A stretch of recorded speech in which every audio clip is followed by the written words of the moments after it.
Cyberpunk 2077, for the most part, has gained a lot of positive PR. This is a game that not only looks incredible, but it's also very consumer-friendly, and CD Projekt Red is a company that's known for being consumer-friendly. They've committed to Cyberpunk 2077 not having any microtransactions whatsoever, no DRM on PC. They've said that they're gonna give Cyberpunk the Witcher treatment, so free bite-sized DLC, major, paid, reasonably priced expansions, so on and so forth. It all sounds amazing, and the game looks amazing. But amidst all that positive PR, the game has faced the occasional controversy. So back in June 2019, for example, some members of the community and certain articles expressed that they believe the game reinforces certain stereotypes or that it's racist. This Rock, Paper, Shotgun article, for example, featured a writer who felt uncomfortable by the way the 2019 demo showed so many black people being killed, which, it goes without saying given that this demo took place in an area of Night City that was mainly comprised of Haitian people. They talked about how the Animals gang and Voodoo Boys nomenclature was stereotypical, except the Animals gang was named the Animals because the people in that gang, they like to muscle up. They like to pursue raw strength. It's got nothing to do with race or anything like that. And then the Voodoo Boys, voodoo is an actual Haitian religion. And so I think it's really compelling that they're taking that and kind of finding a way to implement it in a cyberpunk fictional setting. I think that's really cool. Not to mention the Voodoo Boys are actually like the smartest people in Night City. They're hacker extraordinaires, and they are the most prominent hackers in Night City. That makes them incredibly formidable. That's never mentioned for some reason. So this all never made much sense to me. Mike Pondsmith responded. He is a black man, and he's the creator of Cyberpunk, the creator of the Voodoo Boys, and he said, "I'm tired of well-meaning people on internet chat boards paternalistically telling me what I, as a black person, should be offended by." An apt response, I think. Now, the next bit of controversy has to do with gender and the character creator. So the following information comes from an article by Metro published back in August 23rd, 2019, and in it, at one point, the topic of gender came up. The interviewer said, "But CD Projekt Red keep themselves in trouble with the portrayal of gender and trans issues. Have you changed your approach to how you deal with those sorts of things in the last year or so?" To which CD Projekt Red responded as follows. "Of course, if you tackle certain subjects, then you will expect people to have an opinion about it, and we respect that. And it's good that people give us feedback. In our character creation menu, for instance, compared to the last demo, we now give you so many more options. For instance, you don't choose your gender anymore. You don't choose I want to be a female or male character. You now choose a body type, because we want you to feel free to create any character you want. So you choose your body type, and we have two voices. One that's male sounding, one is female sounding. You can mix and match.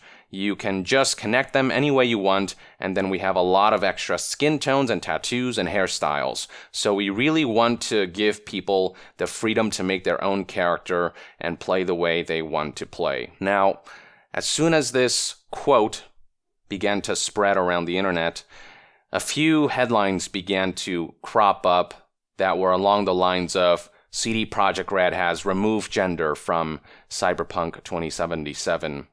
And a lot of people have been wondering what I think about this particular issue.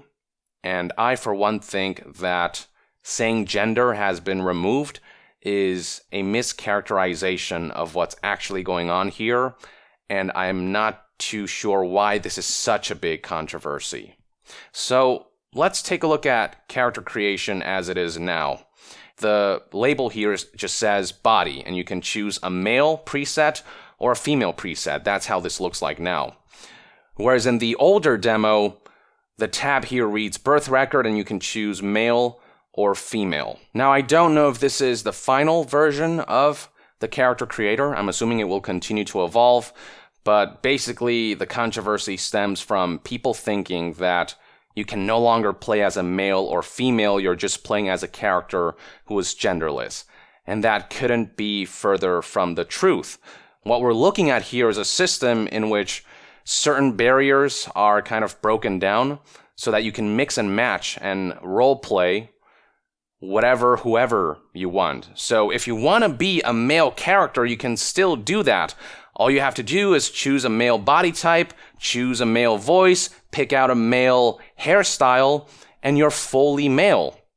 And same thing if you want to be a female character, you just pick out a feminine body type, a feminine voice, a feminine hairstyle, and you can fill the shoes of that character. But now because the barriers are broken down, you can also kind of mix and match and be someone in between. If you want a male body with a female voice, you can go ahead and do that. And if you want a female body type but with a male voice, that option is now open to you. The one thing to understand is that nothing is actually being removed.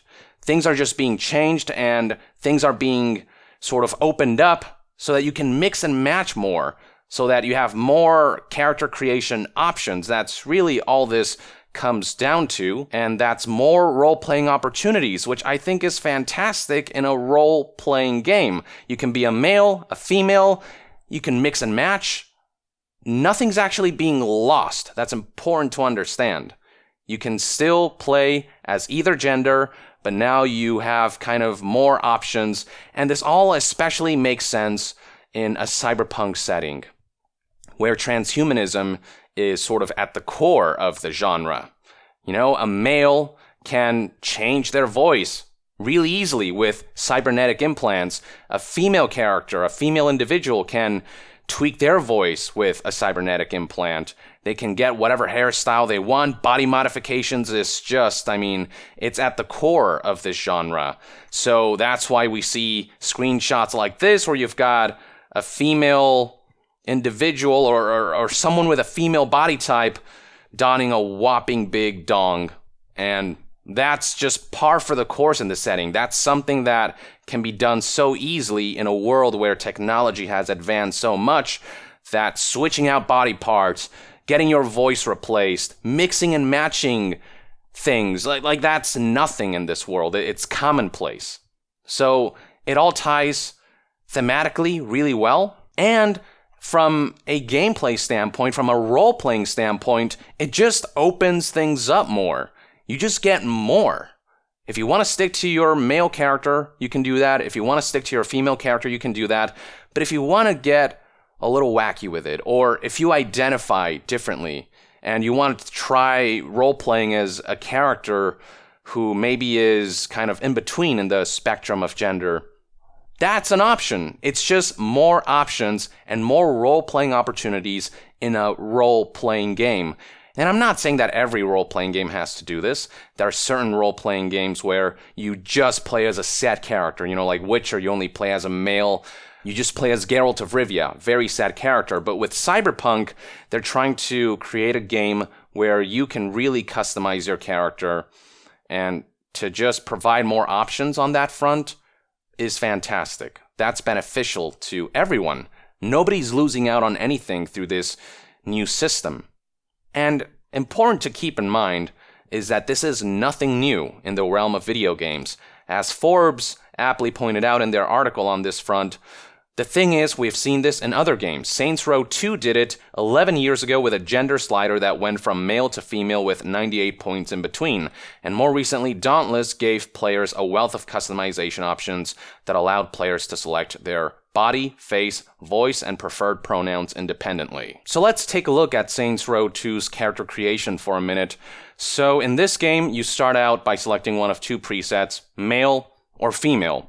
From there, regardless of which gender you select, you can go into the body tab, and then you can have a tab that slides back and forth, and based on where that's positioned, your body type will change regardless of your gender. So in this case, we have a male character, and then you can kind of modify the body to be more feminine if that's what you desire. So Saints Row 2 took it even further than I think Cyberpunk 2077 is going to do it, by adding a slider. And this is just an option you had. You didn't have to do this if you wanted to be a purely male character. This was just something you could do if you really wanted to. And then after modifying whatever you want on this front, you could go to the personality tab and pick out any voice you want. So regardless of what gender preset you chose and regardless of what body type you chose, you could mix and match with a male voice or a female voice. And there's a flexibility there that I think is incredibly compelling that allows you to really do whatever you want. There are also plenty of JRPGs out there that allow players to pick out a male or female preset and then pick out a hairstyle that is associated with any gender. So shorter hairstyles, longer hairstyles, all the hairstyles are completely open. That's less sort of restrictions, essentially. And that's ultimately for the better. That's just more. You're being given more by having these barriers broken down. Now, one thing that Forbes' article here doesn't get right is stating that my guess is that pronouns didn't make as much sense in Cyberpunk 2077 because I'm assuming that the developer already had gender-neutral NPC dialogue for simple workload reasons. So one assumption is that, NPCs won't call you he or she or him or her, but I don't think that's true because if you look at this footage right here, you can hear Dexter Deshawn calling female V Miss. So check this out. Yo, Miss V, a pleasure. Yo, Miss V, a pleasure. Miss V. So I'm assuming that there will be the option in the character creator here to select whether you want to be addressed as he or she, as Miss or Mr., while being able to select the body type you want, and while being able to select the voice you want, the hairstyle you want, on whatever end of the spectrum. And I'll say again, this makes perfect sense, especially in a world where the lines between race and gender are blurred, because you can change your skin color with cybernetic implants, you can change your voice, your hair, your body type with cybernetic implants. You can switch things in and out willy-nilly in this world where technology has advanced to the point where transhumanism is second nature. Hell, beyond the blurring of lines between gender and race, there's also the blurring of lines between human and machine. One of the main points of Cyberpunk is asking, what is it to be human? What is it to be a male or a female? What is it to be a white person versus a black person versus an Asian person versus whatever? Especially when you're living in a world where all of that can just be modified on a whim. It's a very compelling question that this genre is constantly wrestling with. It makes sense from a lore standpoint. It makes sense from a gameplay standpoint. I personally don't understand why this is controversial in any way, given we have seen systems like these before, given that nothing's actually being removed, it's just the character customization is changing some interface things around in a way so that things that would normally be locked, depending on which option you choose, are no longer locked. Everything's unlocked as you go through the character creation process. And that's just more role-playing in a role-playing game, more role-playing opportunities. Before, I guess they weren't planning to do this, but, they listened to feedback. They listened to people contemplating more character customization options, especially in a cyberpunk setting, and they said, yeah, let's do more. And that's what you want developers to do. To listen as they're developing the game and tweak things in a way that will appeal to as many people as possible, that will open things up as much as possible, that will bolster the experience as much as possible. And that's what this all ultimately does. So I hope this sort of clarifies what's going on with this statement right here. Because it's being misconstrued as meaning that this is a genderless world. Not true. It's just a world where the lines between gender are blurred. And that's being represented in the character creator. I just feel like Cyberpunk 2077, there's so much good intention going behind it, but these intentions are constantly misconstrued, and you have people talking about how this game is racist and stereotyping, or how it's sexist and all these different things, and I'm just like, let's wait until the game comes out. And let's enjoy it for what it is, and then we can criticize it. That's not to say that there isn't a possibility that certain storylines in this game will be mishandled. I don't know. I guess that's a possibility, but we don't know right now because nobody's played the game in its entirety. So let's wait until the game's out. Let's wait until we have seen everything it has to offer before we start calling it racist or sexist or claiming ill intent. Anyway, that's all I have to say on the matter. I'd love to hear what your take is on this issue in the comments below. With that, I would like to end this news update and discussion video. Thank you for tuning in. To be further updated on all things gaming news, reviews, and discussions, stay tuned right here on Yong Yeah. I'll see you guys next time. Yong out!